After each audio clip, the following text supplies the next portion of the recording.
Welcome to the Bishop Exchange. It's John Bishop at home in his house. It's Des Bishop. Are you in the apartment? Are you in New York? I'm in Manhattan. All right, okay. No, looks like you've got a different backdrop. I don't have my fancy camera today, number one, and it's that room. It's that mustard. Yeah. It's that mustard colored room that we were in when we started the podcast. The room that was painted by the depressed man in the 1970s. Yeah, it's like somebody accidentally stepped on a mustard packet and we smeared it into the walls. So anyway, how's your week been? Oh, my week has been boring. You got to tell me what it was like to meet the Severance cast. I'll tell you about my week after. Well, so what happened, for people who didn't hear it last week, I was on the Jonathan Ross show. It's a UK chat show this week. And the guest list was Judy Love, who's another UK comedian, female comedian, Pierce Brosnan, and then, the Severance cast. Three members of the Severance cast. Which, Ben Stiller, Adam Scott, and... her name's just gone up my head. Britt Lauer. Yeah, Britt Lauer, yeah. But I got the Brit bit because she was named after Britt Eklund, which you said in the show. But the Lauer bit, I forgot, yeah. So Britt Lauer. So it's the male and female lead and the showrunner, director in Ben Stiller. And I'll be perfectly honest with you. So me and Bradley know Pierce Brosnan. Yes. Because me and Bradley had met Pierce Brosnan on tour in Harrogate and had lunch with Pierce Brosnan. His birthday lunch, he invited us to it. So I felt comfortable meeting Pierce Brosnan. Obviously, I know Judy from doing the circuit over here. But Ben Stiller, I mean, Britt and Adam I know from this show, but Ben Stiller is up there, I think. I think a legend. Brilliant. And especially for our generation. Yeah. He's been a presence for decades. Yeah. And I don't... You got starstruck? I don't normally get a little bit... But I was sat there and I thought, right, because I walked in, you sort of walk into the corridor, Jonathan was there, and Pierce Brosnan came over, and me and Pierce were talking, and the three Severance people came together, and they were talking with if they've got one person each with them, it's like six people, it's like a gang already. Yeah. And then we all go in to this area where you sit pre-show, where Jonathan goes like, who's in our green room? And at this point, there's lots of people in the green room. They're sort of sat there, and we've gone, hello. And I'm thinking, how am I going to break into a conversation? How do you break ice with these people? Because they obviously knew Pierce a little bit. And then the way the show was structured is Pierce Brosnan went on with Judy Love, and they went and sat on the couch first. Yes. And then the next thing that was going to happen in part 2 was the three Severance people, and then for part 3 and part 4, if you like, headline was going to be me going out on my own. So so Pierce and Judy go on and do their bit, and Judy was talking about this show called Last One to Laugh, which is an Amazon Last show. One Laughing, right? Yeah, Last One Laughing. And they've done a UK version of it. Yes. She's in it, so she was on talking about that. So you're watching the screen, they're sat on the couch next to me there, and I'm thinking, how do I break the ice? And then Ben Stiller says to me, John, did you get asked to do the last laugh? And I went, no. He said, you didn't do the show. I said, no, I didn't do the show. And then we just got talking. So he broke the ice with you. So he broke the ice. Which I feel like that's a sign that he's a good guy. And then from then on, it was like a mini bromance. I just thought he was so refreshing in terms of his status and his open friendliness. But you can tell when you listen to their podcast that he really is a fan of collaboration. Like, he understands the benefit of being open-minded and having having energy running back and forth between creative people. That's part of his essence, I feel. Yeah, you can see, and also with his family history, his mum and dad were in the business, weren't they, and successful in the business. Yes. But also when you watch the show, because obviously because you badgered me to it, I'm watching it, but just the music. Like I've heard, those are all his choices, by the way. Yeah, fantastic music choices. Some indie English records and stuff like that. The Verve I heard on there. It's brilliant. It's brilliant. The Stone Roses in season 2. Yeah, I couldn't believe it. Yeah. I was like, how the fuck did that? How did the Stone Roses? The Stone Roses as the cars coming into the car park, they're playing it, and so you're thinking this is, this is people at the top of the game, but so what were you talking about? Come on. So then we walked on, and then what were you talking about in backstage? Like, what was the chats? Well, then the chats backstage was about, have you done this show? I've done that. And I said, no, I've just done tour. I've been on, where have you been doing a tour? And then I said, I've been doing some gigs in America, blah, blah, blah. And I mentioned that I've got a YouTube special that came out on Saturday. And he went, we'll have a look at that. It's the Comedy Cellar. That's good. And it was that kind of chat. Yeah. And then they were called onto the couch, and then I followed them onto the couch. So it was, mate, Britt and Adam, obviously the front of it. They're the characters on the screen, and in some respect, when you see characters on the screen, you're kind of looking for the association that you've already projected onto them about, the way they speak and all that stuff. But because Ben Stiller's body of work is so big, he's Ben Stiller. That's enough. And honestly, I felt like I could have spoke to him all night, and I felt like he could have spoke to me all night in the same. And I don't mean that by, he could speak to me. What I mean is, he was so relaxed, you think he could talk to anyone all night. He was kind of person. So when I saw the video you posted of you talking about your 25 tour, your 25th anniversary tour, and they're sitting there watching you, I had anxiety just watching it, thinking I would have been shitting a brick just because, like, obviously you're there. You got you're there to let people know that you're on tour. But I'd be like, I don't need to talk about myself in front of these fucking people. Like, it's like, hey, it's not about me. Let's just concentrate on that. I'm thinking, fuck off. I'm going to pay me mortgage. Yeah, it's all right. No, I know you had to stay true. But I was thinking, to me, it was fascinating because I was like, I was watching Ben Stiller, Adam Scott, and Britt Lauer, and fucking Pierce Brosnan for that matter, fucking listening to you promo your shit. I was like, sorry, Pierce, hold on a minute. I have to fucking do an ad here. Yeah. If you don't mind, Pierce, here's a picture of me on tour. Here's a tour poster.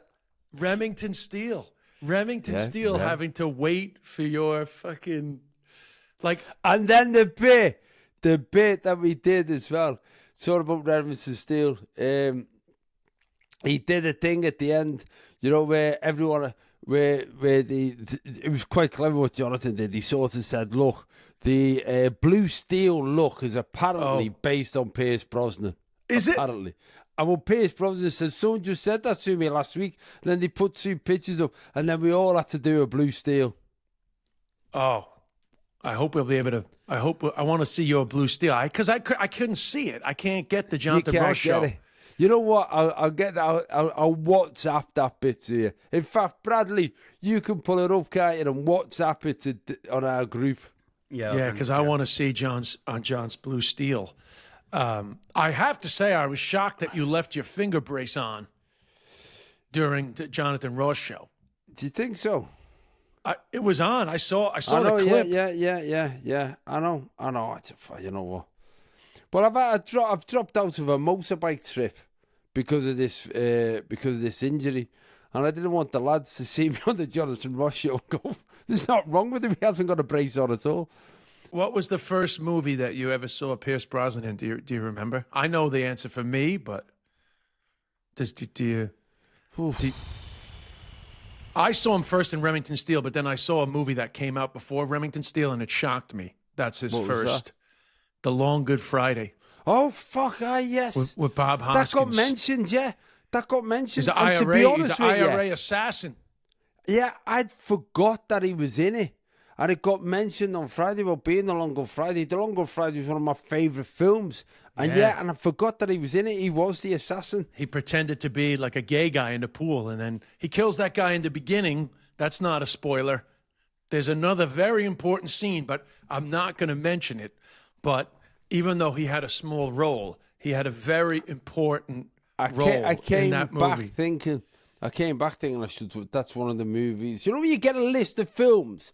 I went through this whole phase where I wouldn't watch anything twice. And we'd be downstairs trying to pick a movie to watch. And I'd be going, no, I saw that 4 years ago. No, I've seen that 5 years ago. And because there's, you got Netflix and Amazon and Disney, there's millions of films to watch. And then we were going through it the other week, and I just went, no, let's watch that again. What was it? Jesus, and watching a film that you've watched a long time. Oh, I'd say it was The Road to Perdition. I never saw The Road to Perdition, actually. Great movie. Tom Hanks was fucking brilliant in it. And there's a speech where Paul Newman's sort of talking to Tom Hanks, and he's talking about the life. You know what I mean? The life of being a gangster. And I thought the speech is it's like being a musician. It's like he's just saying, like, you know, this is the life we choose. This is the life we choose. You know what I mean? The traveling, the killing people, all that stuff. It's the life we choose. But the way he does it it's great. It's so anyway, I saw that, and then I started thinking, why aren't I watching? You got to rewatch. Yeah, why aren't I watching films that I think I've seen, but I forgot bits at it, like that, like The Long Good Friday, forgetting that pivotal character was Pierce Brosnan. And that music at the end, you know, that like early 80s synthesized music, and Bob Hoskins. I mean, when he gets to it, the bottle and goes, it's great. The guy that he thought was on the it's great. So TikTok actually got me back into like watching old movies, because TikTok has this thing where people play like scenes from movies, and then you start watching a scene from like The Godfather, and then you're like, I gotta watch that again. And what I find really great about going back and watching old movies is it's shocking how much you don't remember. Yeah, I'd say at least half, maybe even more, is like watching for the first time. It's exactly, that's what I mean. That's why when we're having these arguments now on the couch about what to watch, because Melanie's always into dystopian world coming to an end stuff, and I'm into like more like narrative stuff and gangster stuff and all that. Yeah. So I'm like, you have a night and I'll have a night, but I'm going right through the whole back catalogue of everything now. I'm all the things I think I've seen, I've realised I haven't. I've remembered bits of them, yes, but not all of them. And you get older and you see things in a different way. Yeah. You know, you take your new life experience to the film. What are the films, you know, obviously we don't really watch, we don't watch TV anymore. It's like Thelma and Louise. Oh, yeah. Now I understand about the menopause. I'd watch that film in a completely different way.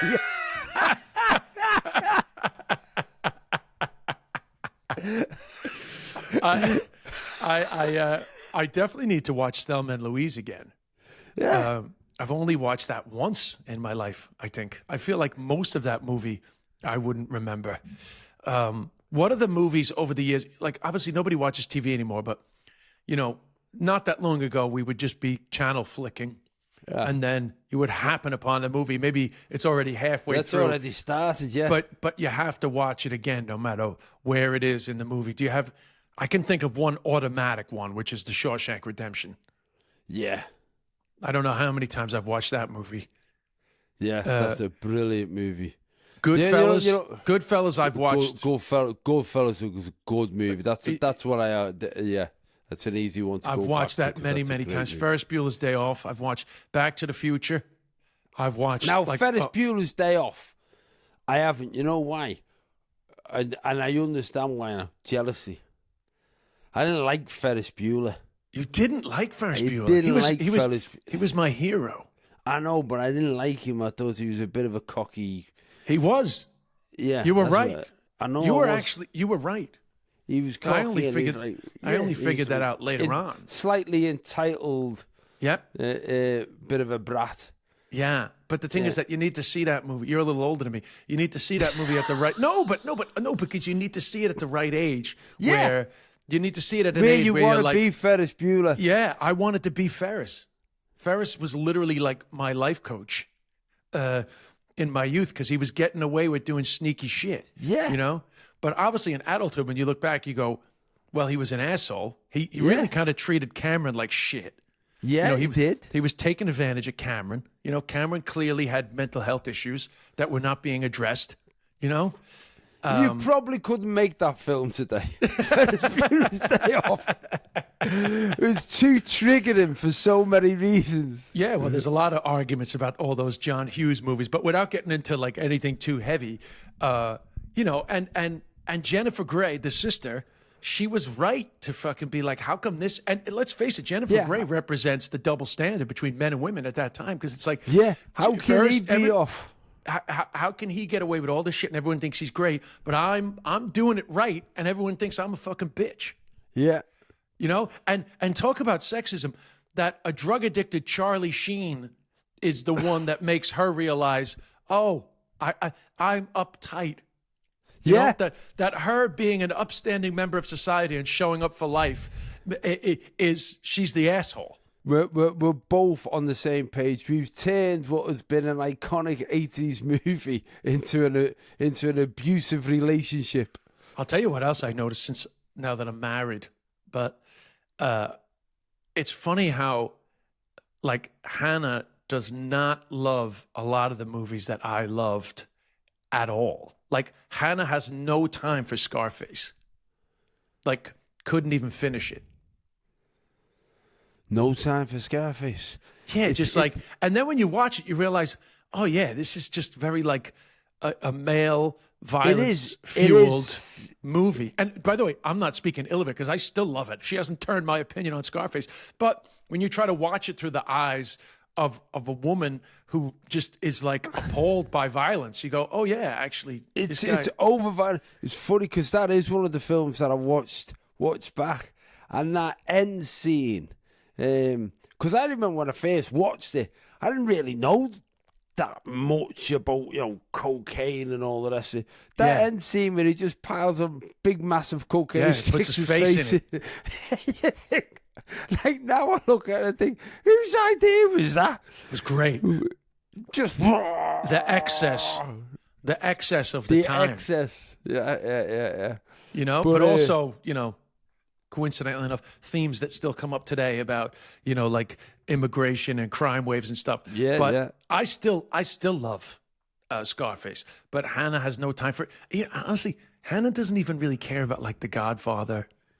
You know, Melanie's the same, but they're boys' films. They really are. But that's what you don't. I didn't know films. that. I didn't realize that really. You know, you didn't realize that gangster films are boys' films. No, but like I didn't. You know, the way they're so iconic to us, I just didn't realize that they weren't iconic to everybody. You know, it's not that I didn't know that they were for guys, but I just kind of thought that they were so good that they transcended any sort of gender divide of taste. Yeah. No, I always knew that. Like Raging Bull. Like Raging Bull is one of my favorite movies of all time. Raging Bull is an incredible movie. Incredible, but again, it's a brutal movie. It's brutal, and he's such an anti-hero. Yes, yeah, and it's so what's the word? So physical in the way it's filmed, and because it's black and white as well, you get this real sense of grittiness and darkness. And as you say, he's an anti-hero. I mean, that's a brilliant film. That is a brilliant. That's the thing. Do you know when you're talking about at the weekend meeting people on that level of, you know, Pierce Brosnan and Ben Stiller and other members of the cast and so on. But Robert De Niro, I think if I ever met Robert De Niro, I would just start talking like Robert De Niro. I would just go, oh my God. I think I would lose. I think he's the pinnacle of that last vestige of the top of the tree of our era. Well, my claim to fame is that I've taken a shit in Robert De Niro's bathroom. Because one time I was doing a podcast, and one of the guys that was involved in the podcast was Robert De Niro's assistant, and he was allowed to use the office as a recording studio. But the bathroom on that floor, the only bathroom, was the one in Robert De Niro's office. So I took a shit in Robert De Niro's bathroom, and it was kind of momentous. Yeah. Have you got a picture?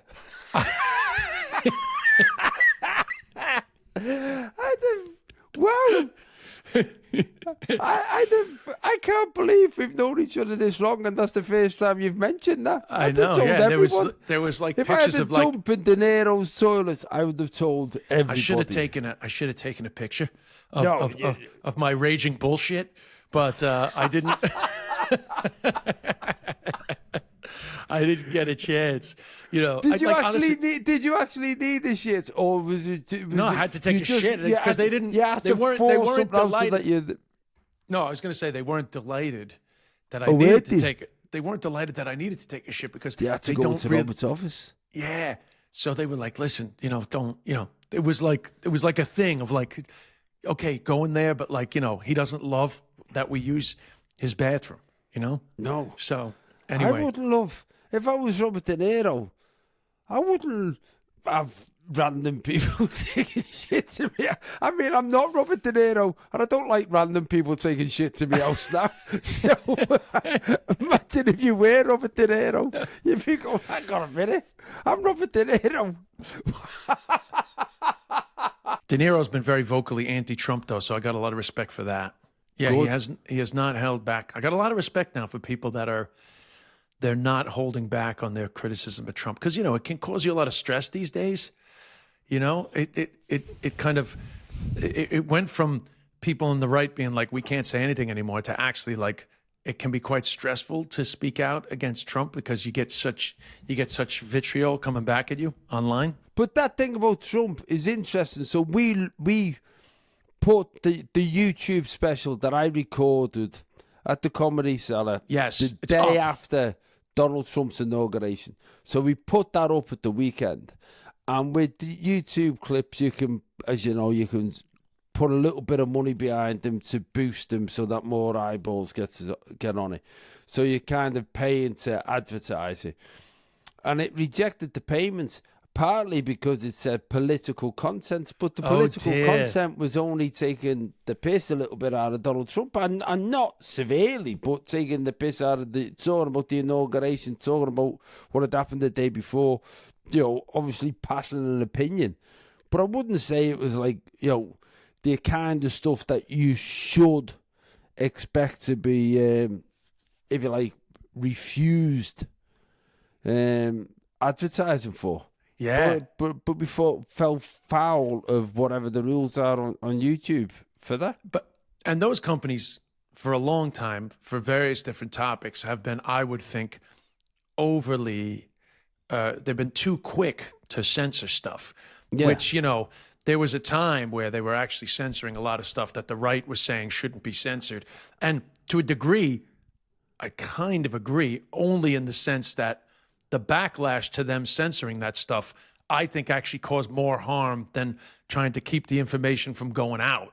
But that's open for debate. But it did kind of feed the paranoia on the right enough that they really started to they kind of coalesced around the idea that our points of view are being censored, our points of view are not the correct ones, and the left has the correct ones, and they're allowed to speak freely. So in the end, I don't know if the cure was actually worse than the illness. Yeah. But I mean, I'm open for debate on that. But it certainly gave them a rally. It gave them a rallying cry. But now it's gone the other way, where the tech companies are so, they're so, what's the word there? Like enamored with Trump, but that's the wrong word. Like they're just worried about, they don't want to piss off Trump. So now it's gone the opposite way, where I actually feel like they're amplifying so much misinformation to not piss off Trump that the internet in a lot of places has become like insanity. Oh, it's mental. It's mental. And it's also led to a situation.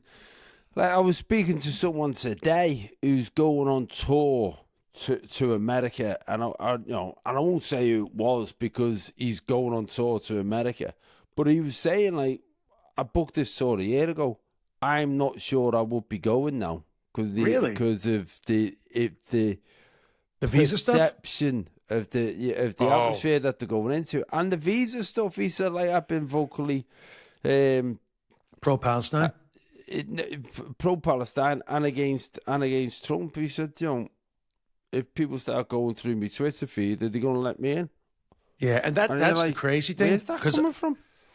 Well, so what's bugging me now, and this is related to comedy, so this is not just political, but there was a lot of free speech discussions for the last, not just like from the pandemic on, particularly libertarian comics talking about free speech and the censorship on the internet. And I have to say, I have some sympathy with some of the censorship. I thought some of the censorship was too vigorous.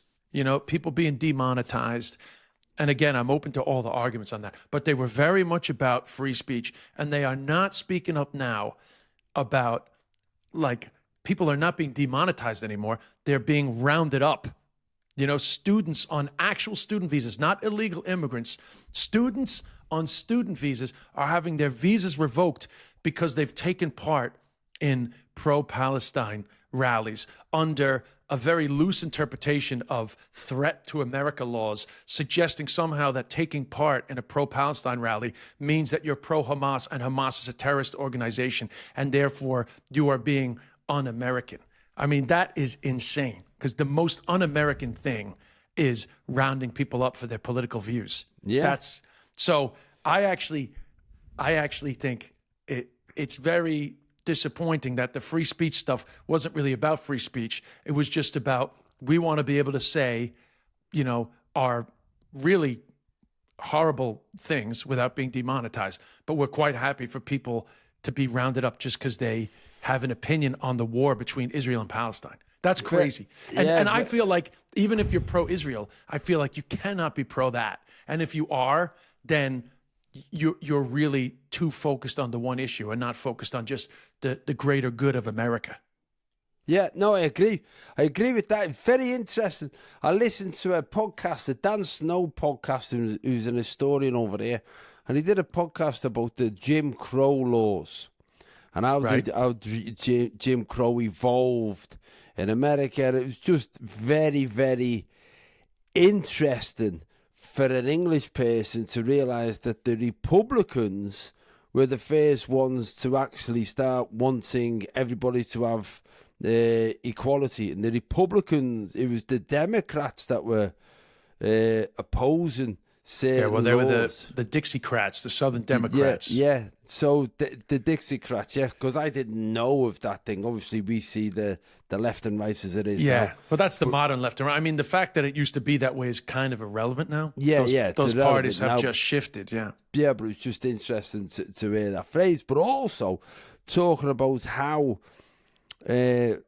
lynching was the evolution towards allowing segregation and the evolution towards allowing things such as lynching where people were not getting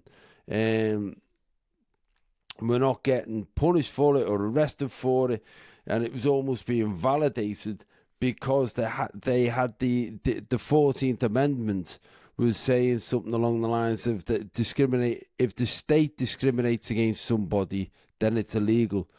But it got amended to sort of say it was justice, not individuals. If you discriminate against an individual, that's not really a state issue. It's only an issue if the state does it. And so when these horrendous things were happening, and he was saying like the height of the lynchings were between the mid-1890s to about 1915,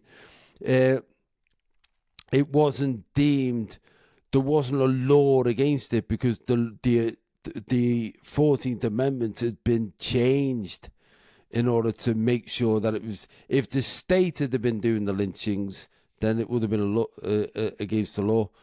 But each state had to define what an individual's approach was, which I just found bonkers. Yeah, and if you want to relate what happened with Jim Crow to the modern era, Jim Crow was created because it was a political fudge. You know, they gave in to these Southern Democrats because they needed the support of these Southern politicians. So they gave in to them to create segregation. Because, you know, in the, what did they call it? The Restoration, you know, post-Civil War, you know, freed slaves were getting actually a lot of rights. You know, they were on the journey to getting true equality. And obviously that was driving the Southerners insane. They didn't want these black people to have, you know, like an equal say in the future of the South. And eventually the North, you know, the politicians that needed the support of the Dixiecrats gave in and allowed these Jim Crow laws to become, just because they needed the support, which I feel like in a way is happening now. Yeah. But what was crazy about it, they were saying when you know, the end of the Civil War was 1864, isn't it? Oh, yeah, but they were saying that at that point, in the southern states of America, the population was about 9 million, of which 4 million were enslaved black people. And then in the northern states, the population was about 22 million, with a tiny fraction, it was like 500,000 black people.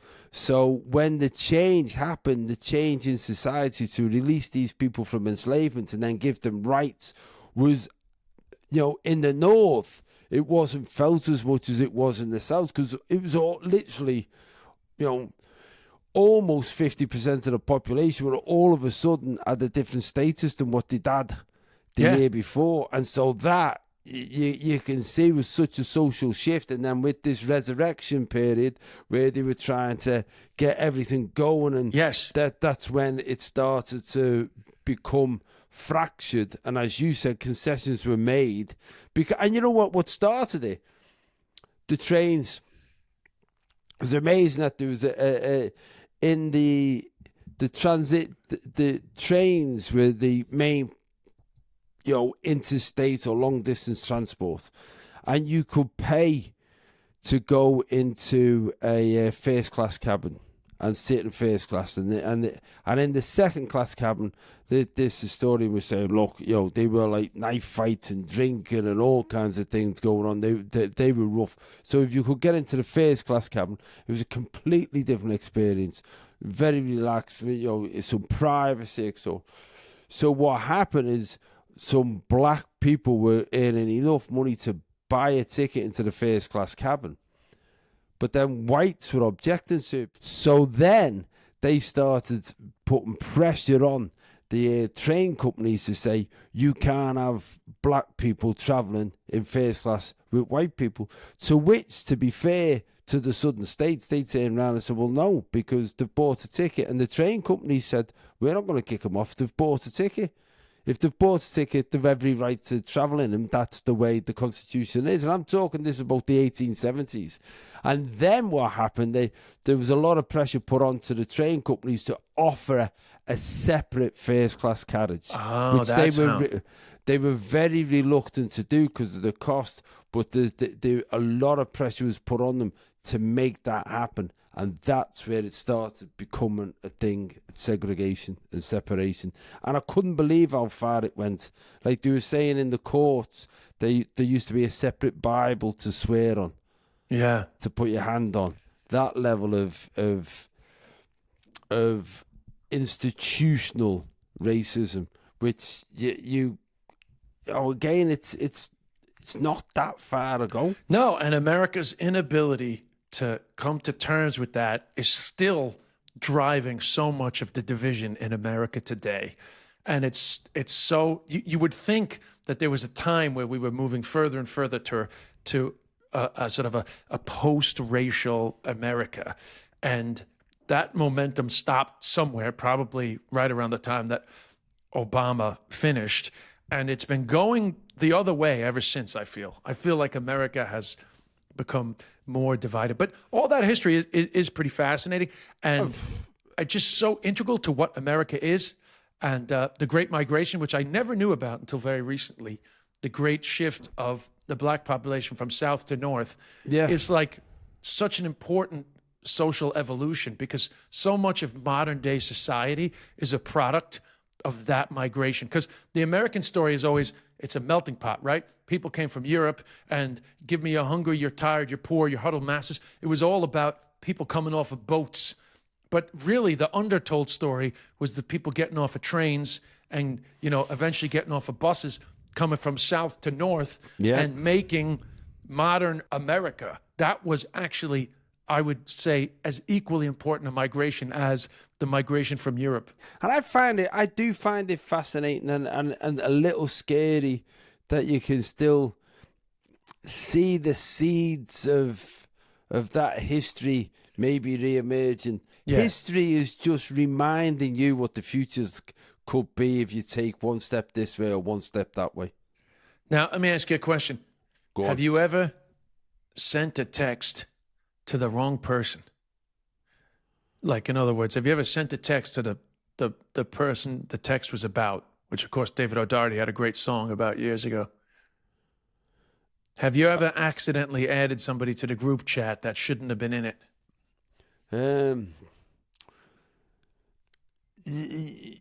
Yeah, I mean, when I've done that, it's not involved any state secrets. So. Yeah, and when you've done that, it didn't involve bombing the Houthis in Yemen. It didn't involve that.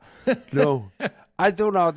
How mad that situation, that going on. You know, it's crazy to think about it, because I can't work out where they're saying he got the journalist got added to this group that was talking about the build up.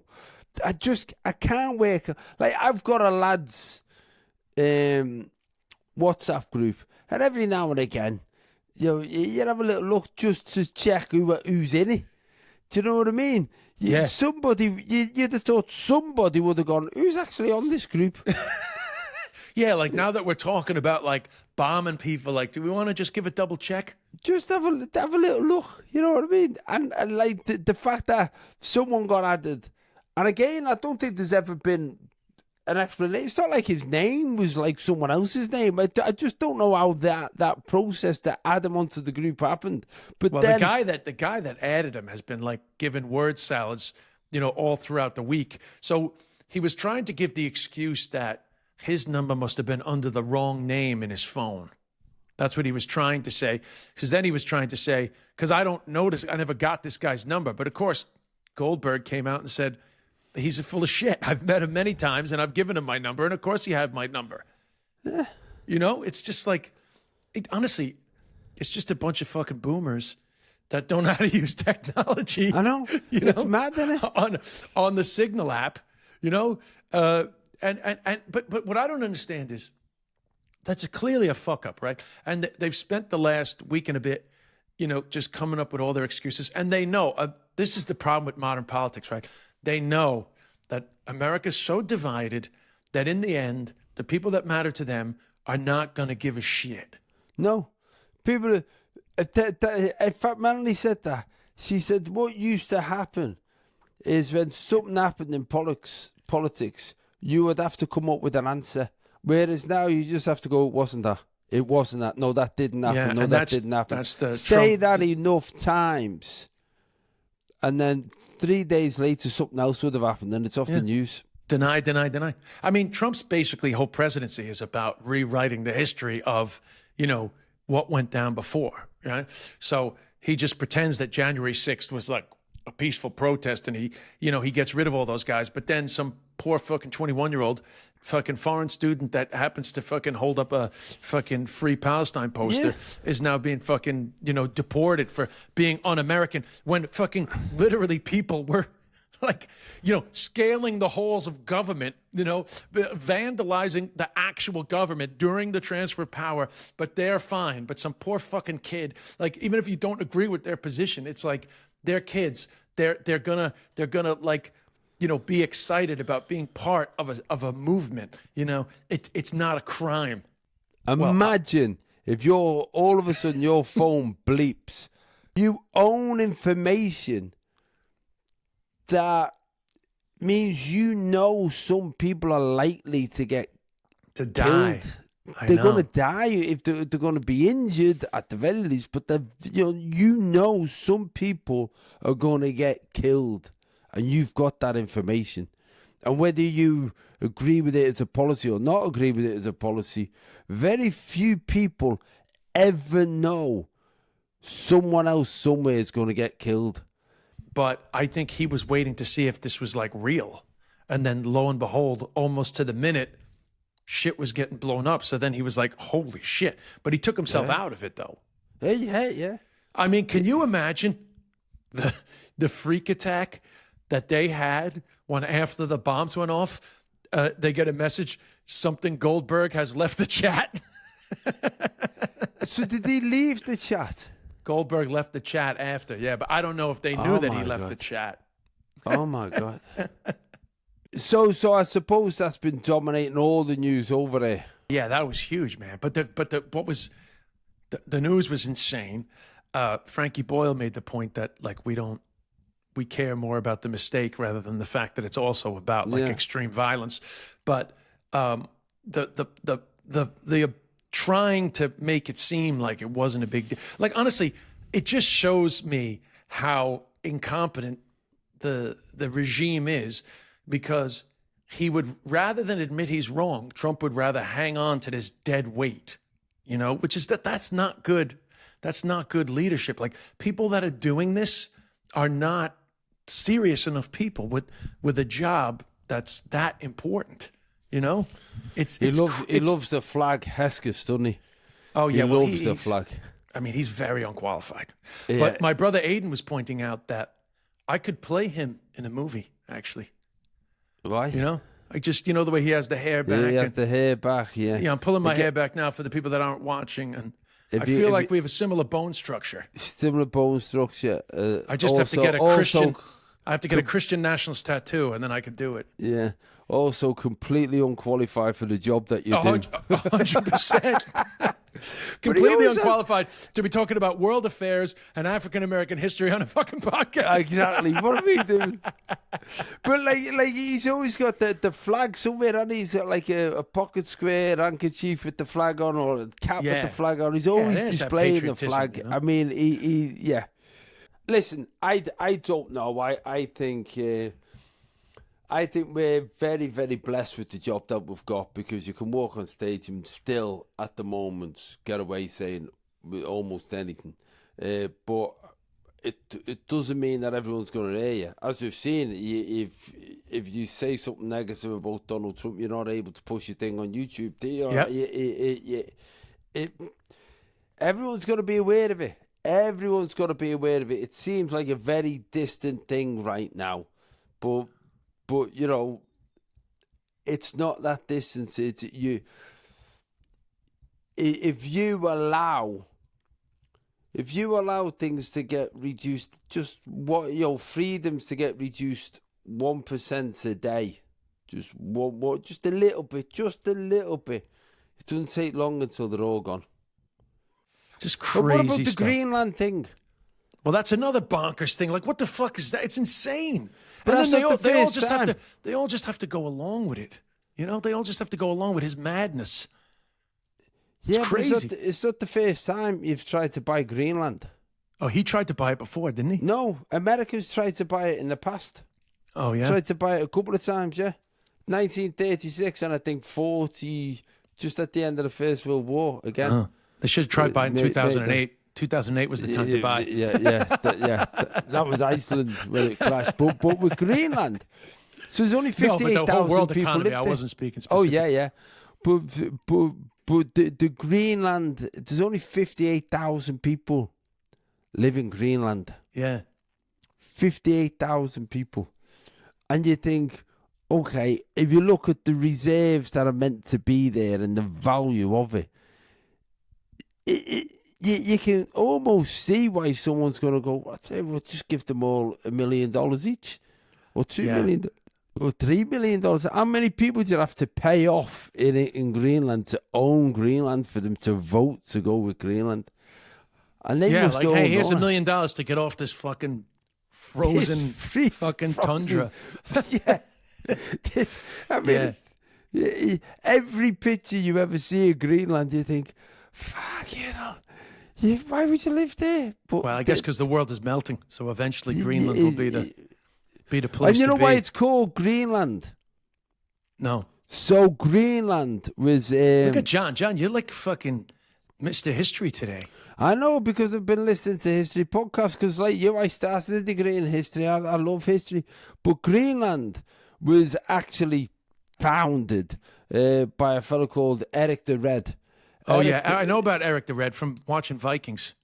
Oh, right, okay. Great series, actually. Yeah. Filmed in Ireland. Well, Eric the Red was a real person, and he was an Icelander. Bad guy, apparently. Well, I don't know. I haven't seen the fictional version in the Vikings, but anyway, he was a bad guy. Yeah, and he got kicked out of Iceland. Yes. He said, look, like you're a fucking bad lad. He didn't like Bjork. Yeah.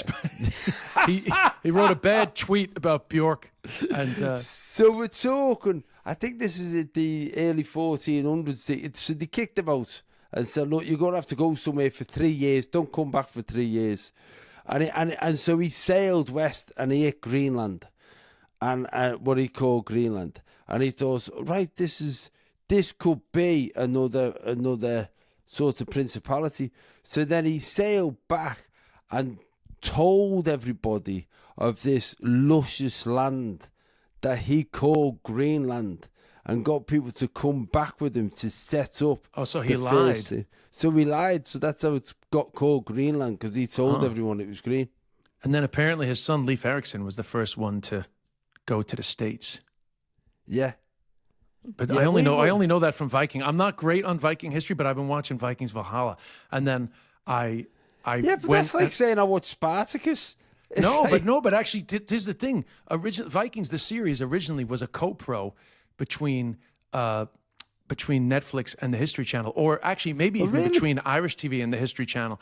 But I was actually quite surprised. Now, I'm not saying it's 100% accurate, but way more accurate than I realized, because I was just enjoying it for these incredible stories. But then I looked them up and I was like, oh, okay, so fucking, Harold Hardrada did actually go all the way from fucking Scandinavia down to Constantinople and fought for the fucking Holy Roman Emperor. Like all this shit, like I didn't know. Oh, mad stuff. Like and we're all Vikings, by the way. That's the other thing. We're all Vikings. We're all fucking Vikings, basically. Yeah. The people with the British, the people certainly. I didn't realize how important. I knew Viking history was important to Irish history. I didn't realize how important the Vikings were to British history, actually. This. Well, I did that DNA stories, and there's a truth in that. Where DNA stories, where you take your DNA and match your history, and I did it with Hugh Bonneville, and you sort of match your history, and within that, and I say it on this current tour, our Scandinavian DNA was very close, 5 to 8%, but we were told that everybody whose families from the British Isles will have somewhere between 4 and 9% Scandinavian DNA. Right. And that's because when the Vikings came over, they shagged absolutely everything and everyone. And that explains why we all like ABBA. That's the joke in the show. But it does. Because every British person loves ABBA. So the Vikings know you as John the Blue, as we can see today on our video. John the Blue. But it's amazing when you think of this traffic, because I spent a fair amount of time going backwards and forwards to Iceland. And because I was doing some work over there, some filming of this documentary, and I spent time on an island south of Iceland. What was the name of the island? Ireland.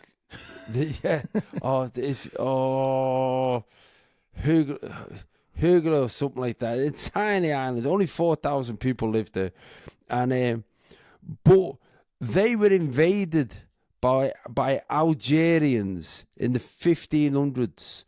Was that the Berbers? The Berbers, were they? It's one of the groups from that time, the North African kind of ethnic group. Oh, I don't know. Another history I vaguely know about. But what they did is they enslaved the island. So they came and they took a load of them as slaves back to Algeria, right? Because they were blonde, blue-eyed Icelanders.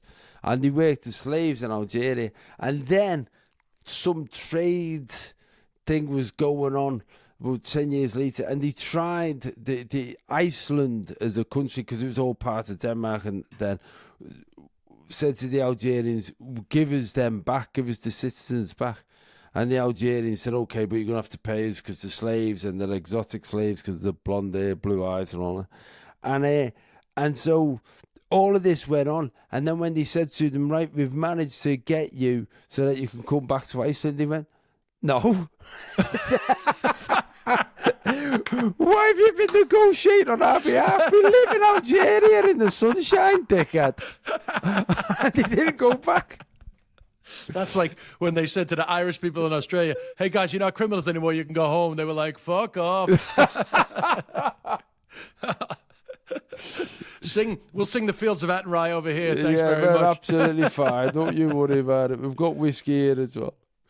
So anyway, I guess we better go. Chris is here because Giggly Squad is recording in this room. Chris, our first producer, has walked into the room. So listen, next Tuesday, I'm here, you're there, but the Tuesday after, I'm going to be flying into New York.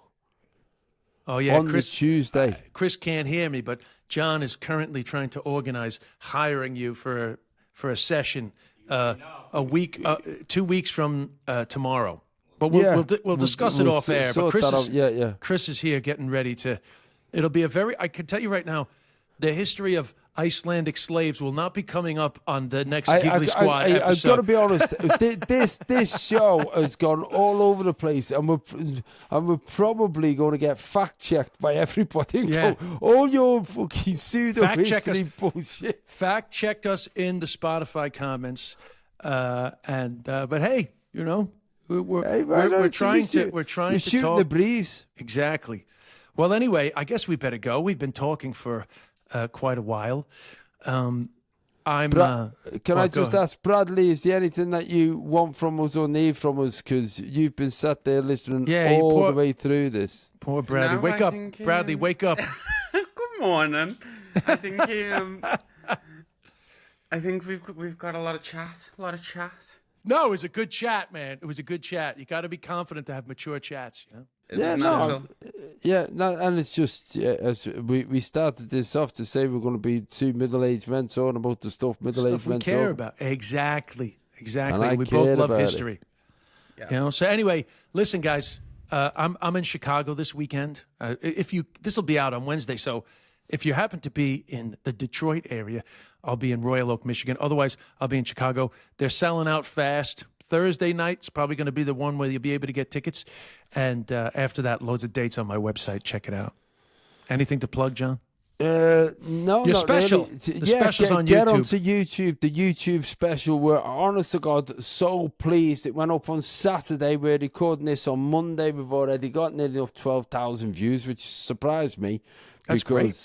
Because we've literally not done anything to push it, but because it was ready, we wanted it out there. So get onto that and see that whilst it's there. So it's John Bishop Comedy, same YouTube channel that you can watch this podcast on. All right. Well, we'll see you guys next week. Don't forget the same things as always. Like, subscribe, all that malarkey. Yeah, actually, and leave comments on the Apple Podcast. Comments on the episode on Spotify. General comments on the Apple Podcast. Spread the word, and we'll see you next week. All right, good man. Send us some voice notes. Some voice notes. Send us some voice notes. I tell you what, send us some voice notes about anything to do, any period of history that you find fascinating, or any historical thing that's ever happened, unless you happen to be a blonde-haired, blue-eyed Algerian person who wonders where your heritage came from. All right, see ya. God bless.